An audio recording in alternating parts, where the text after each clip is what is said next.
कोठारी है। आप में से बहुत सारे लोग मेरा परिचय पूछेंगे, पर मैं कुछ भी बोलती हूँ उससे पहले हमेशा मेरे परिचय में ये बोलती हूँ कि नमस्कार, मेरा नाम अंजलि कोठारी है और मैं आरसीएम की बच्ची हूँ।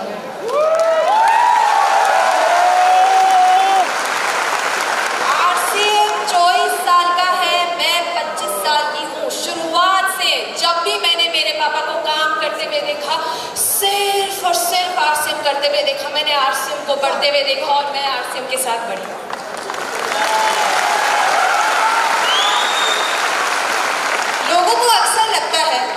लोगों को अक्सर लगता है कि अगर इसके पापा ने शुरुआत से आरसीएम किया, अगर अंजलि कोठारी के पापा जो कि मिस्टर मुकेश कोठारी आप सब लोग उन्हें जानते हैं, अगर अंजलि कोठारी के पापा ने शुरुआत से आरसीएम किया और अंजलि कोठारी ने शुरुआत से आरसीएम होते हुए देखा, बढ़ते हुए देखा, तो इसने हमेशा से डिसाइड करके रखा होगा कि इसको आरसीएम ही करना है। सब लोग ऐसा सोचते होंगे, बट ये लड़की ऐसा नहीं सोचती थी। इस लड़की ने पहले एक नौकरी की और नौकरी के बाद ये लड़की समझी कि अगर जिंदगी में कुछ करना है तो आरसीएम ही करना है। आज उस मेरी स्टोरी के थ्रू आप लोगों को लेके जाना चाहती हूँ। जाएंगे मेरे साथ? आज मैं बात करने वाली हूँ किसके बारे में? Job versus RCM. जी, अगर मैं आपको मेरे बारे में कुछ बताऊं तो जैसे कि आप सब लोगों को पता है, मुकेश जी कोठारी की डॉटर हूँ। शुरुआत से मैंने आरसीएम देखा है और इस आरसीएम ने मुझे क्या नहीं दिया। मैं जो भी एजुकेशन लेना चाहती थी, जिंदगी में जो कुछ भी करना चाहती थी, वो सब कुछ मुझे आरसीएम ने दिया। मेरी एजुकेशन बिट्स पिलानी से हुई और मेरी कॉलेज जो थी वो एसडी पार्सन से हुई, न्यूयॉर्क का कॉलेज है। आज हम लोगों को हमारी मदर का चेहरा ज़्यादा दिखने को नहीं मिलता क्योंकि मम्मी ज़्यादा आती नहीं है हमारे सारे इवेंट्स में, तो मैंने मेरी मम्मी के साथ एक फोटो लगा रखी है मेरे ग्रेजुएशन की, और ये मेरी पढ़ाई लिखाई थी। आज मैं जो भी हूँ और स्टेज पे खड़े होकर अगर बोल रही हूँ तो सिर्फ और सिर्फ आरसीएम की वजह से हूँ और किसी की वजह से नहीं। ये मेरी हमेशा से लाइफस्टाइल रही, बट फिर भी मैंने कभी सोचा नहीं था मैं आरसीएम करूँगी। मैंने कभी नहीं सोचा था। मुझे हमेशा से लगता था कि मेरे पापा जिस जॉब में अच्छे हैं उन्होंने वो चीज़ कर ली, मेरे पापा जिस चीज़ में अच्छे हैं उन्होंने वो चीज़ कर ली। मुझे पता है कि मैं फैशन में अच्छी हूँ, मैं फैशन करूँगी, इसलिए मैंने फैशन कम्युनिकेशन की डिग्री ली और मैंने बॉलीवुड में नौकरी की। मुझे पता है मैं जहाँ पे नौकरी करती थी ना, बहुत सारे लोगों का ड्रीम होता है। बहुत सारे लोग जिस नौकरी को मैं करती थी वहाँ पे पहुँचने के लिए मरते हैं। मुझे पता है शुरुआत में मैंने नौकरी को इतने लगन के साथ की, इतने पैशन के साथ की, इतने मन के साथ की। वो लगन और पैशन मेरी जॉब में मेरे पास रहा ही नहीं था, क्योंकि रोज सुबह मैं 8:30 बजे उठती थी और रोज घर में 3:30 बजे आती थी। ये मेरी लाइफस्टाइल बन चुकी थी।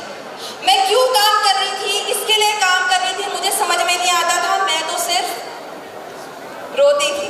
यहाँ पे देख रहे हैं मेरी शक्ल, यहाँ पे मैंने रोता हुआ शक्ल डाला है, ये मेरी शक्ल थी। मैं क्यों काम कर रही थी मुझे पता नहीं था। और यही चीज़ मैं थोड़ा सा अगर रिवाइंड करूँ ना और आप लोगों को बताऊँ कि मेरे और मेरे पापा के बीच में एक दिन क्या कॉन्वर्सेशन हुई थी जब मैं नौकरी करने के लिए पहली बार जा रही थी। मैं एक दिन सुबह, जब मैं नौकरी मैंने सेलेक्ट नहीं की थी, मैं सेलेक्ट करने जा रही थी, उस दिन सुबह मैंने पापा के साथ चाय ली और चाय पे मैंने मेरे पापा को एक क्वेश्चन पूछा और वो क्वेश्चन था कि पापा, मैं एक नौकरी करने वाली हूँ, आप मेरे को बताओ एक अच्छी नौकरी होती कैसे है, एक अच्छी नौकरी कैसी होनी चाहिए। और उस दिन मेरे को मेरे पापा ने बोला कि बेटा तू 2 साल नौकरी करके तो देख, तुझे पता चल जाएगा कि तेरे काम में और मेरे काम में डिफरेंस क्या है। 2 साल का टाइमलाइन दिया था मेरे पापा ने। इस लड़की ने 1.5 इयर्स में ही डिसीजन बना लिया आरसीएम करने का। क्यों देखा क्या देखा, जैसे जैसे मैं अपनी नौकरी में सीनियर होती जा रही थी ना, वैसे वैसे मेरे को मेरी नौकरी में टाइम बहुत देना पड़ रहा था। मैं बहुत अच्छी नौकरी कर रही थी। जैसे आज किसी के भी शेट्टी आके बैठ जाए तो कितना अच्छा लगेगा, बहुत अच्छा लगेगा ना। अगर अनिल कपूर आपका हाथ पकड़ के बैठ जाए तो बहुत अच्छा लगेगा। मेरी नौकरी का फर्स्ट दिन मेरे को अनिल कपूर के घर पे भेज दिया गया था अकेले चाय पीने के लिए। इतनी अच्छी नौकरी करती थी। पर जैसे जैसे मैं सीनियर हो गई वैसे वैसे मेरे को टाइम बहुत ज़्यादा देना पड़ा, मैं परेशान हो गई थी। उस समय मेरी बॉस ने मेरे को ये व्हाट्सएप मैसेज भेजा था। ये मेरी व्हाट्सएप ये जो व्हाट्सएप मैसेज है ये मेरी बॉस ने मेरे को उस समय भेजा था। ये बोला था कि जैसे जैसे आप अपनी नौकरी में सीनियर होते जाओगे वैसे वैसे आपको बहुत टाइम देना पड़ेगा। मैं पहले ही रो रही थी, मेरे खुद के लिए टाइम नहीं था। मैं मेरे पापा मम्मी से बात नहीं कर सकती थी। मुझे समझ में नहीं आ रहा था, जिस नौकरी को मैंने मेरा सब कुछ दे दिया, जिस नौकरी को मैंने मेरा सब कुछ दे दिया, अब वो नौकरी मेरे से क्या एक्सपेक्ट करती है, क्या दूँ इसको। और उस दिन मुझे समझ में आया, सच्ची में ये सच्ची कहानी है कि उस दिन मुझे समझ में आया कि शायद मेरे पापा जो करते हैं वो मेरे से तो अच्छा ही है।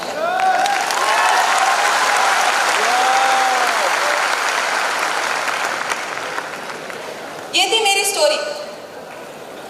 मेरी नौकरी ने मुझे क्या नहीं दिया, मेरी नौकरी ने मुझे क्या नहीं दिया। मेरी नौकरी ने मुझे टाइम नहीं दिया, मेरी नौकरी ने मुझे सिक्योरिटी नहीं दी, मेरी नौकरी ने मुझे रिस्पेक्ट नहीं दी, और मेरी नौकरी ने मुझे स्किल नहीं दी।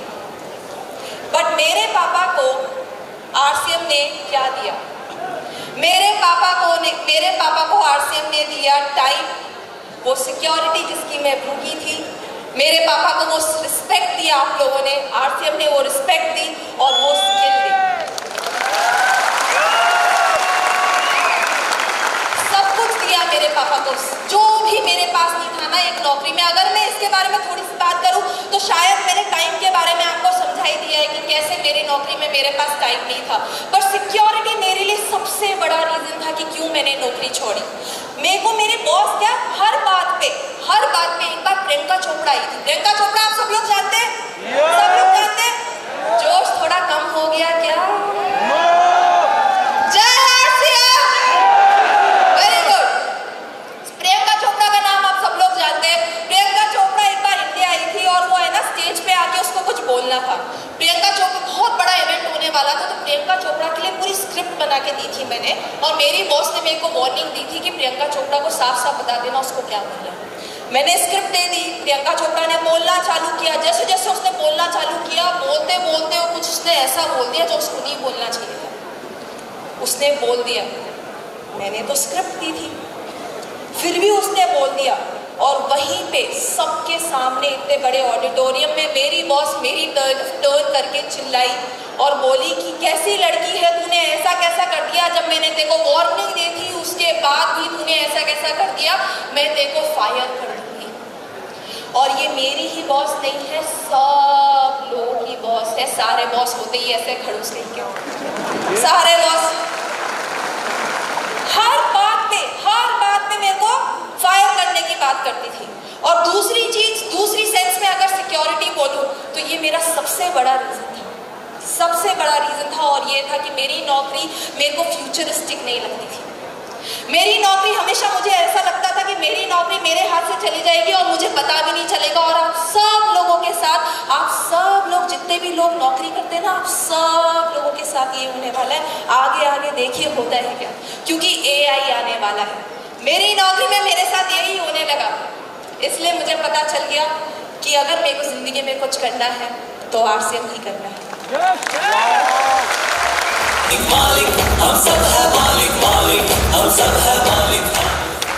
इसी के साथ मैं अपनी बात खत्म करने से पहले मैं चाहूंगी आप सब लोग अपनी एक बार स्टेज पे, एक बार अपनी सीट पे खड़े हो जाए। प्लीज एक बार अपनी सीट पे खड़े हो जाए और हम एक नारा बोलेंगे, प्लीज मेरे साथ लगे रहिए। बोलेंगे? ये जाता है कुछ ऐसे, लड़ेंगे